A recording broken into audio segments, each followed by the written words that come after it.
क्या आपने कभी सोचा है कि शनिदेव जो अपनी एक नजर से राजा को रंक बना देते हैं, वे स्वयं लंगड़ा कर क्यों चलते हैं? और आखिर वो कौन सा बालक था जिसके डर से महाबली शनिदेव को आकाश से भागना पड़ा था? इस रहस्य की जड़ें जुड़ी हैं भगवान शिव के एक भयंकर अवतार और एक अनाथ बालक की चीख से। कहानी उस समय की है जब महर्षि दधीची ने देवताओं की रक्षा के लिए अपनी हड्डियों का दान कर दिया था। पति की मृत्यु के बाद उनकी पत्नी देवी सुवर्चा सती होने के लिए तैयार हो गईं, लेकिन वे गर्भवती थीं। एक माँ का दिल नहीं माना कि अपने साथ अपने बच्चे को भी जला दें, इसलिए देवी सुवर्चा ने अपनी योग शक्ति से अपने गर्भ को बाहर निकाला और उस नवजात शिशु को एक विशाल पीपल के पेड़ के कोटर में छिपा दिया और फिर वे अग्नि में सती हो गईं। वो बालक पीपल के पत्ते खाकर बड़ा हुआ, इसलिए उसका नाम पड़ा पिप्पलाद। सालों बीत गए, पिप्पलाद बड़ा हुआ, लेकिन उसके मन में हमेशा एक सवाल था। एक दिन वहाँ देवर्षि नारद पहुँचे। पिप्पलाद ने रोते हुए पूछा, मुनिवर, मेरे माता पिता कहाँ हैं? मुझे अनाथ क्यों छोड़ दिया गया? नारद मुनि ने उदास होकर बताया, तुम्हारे पिता की अकाल मृत्यु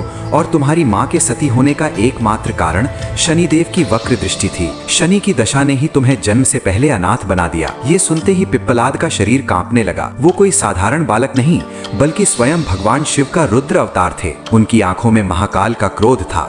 उन्होंने उसी क्षण प्रतिज्ञा ली, जिस शनि के कारण मेरा परिवार समाप्त हुआ, आज मैं उसी शनि को ब्रह्मांड से मिटा दूंगा। पिप्पलाद ने घोर तपस्या करके ब्रह्म दंड प्राप्त किया और शनिदेव पर ऐसा प्रहार किया कि वे अपने आकाशीय रथ से सीधे नीचे गिर पड़े। इस प्रहार से शनिदेव का एक पैर टूट गया और वे हमेशा के लिए लंगड़े हो गए। शनिदेव को तड़पता देख स्वयं भगवान शिव और सभी देवता वहां प्रकट हुए और उन्होंने पिप्पलाद को शांत किया। पिप्पलाद ने शनि को जीवन दान दिया, लेकिन एक शर्त पर। उन्होंने कहा, आज के बाद 16 वर्ष से कम उम्र के बच्चों को शनि कभी नहीं सताएंगे और जो व्यक्ति पीपल के पेड़ की पूजा करेगा वो शनि के प्रकोप से हमेशा मुक्त रहेगा। आज भी गुजरात के पिपलेश्वर महादेव मंदिर में पिप्पलाद ऋषि की पूजा की जाती है, जहां भक्त शनि की पीड़ा से मुक्ति पाने आते हैं। अगर आप भी पिपलेश्वर महादेव और शनिदेव की कृपा पाना चाहते हैं तो कमेंट में हर हर महादेव और जय शनिदेव लिखकर अपनी हाजिरी जरूर लगाएं।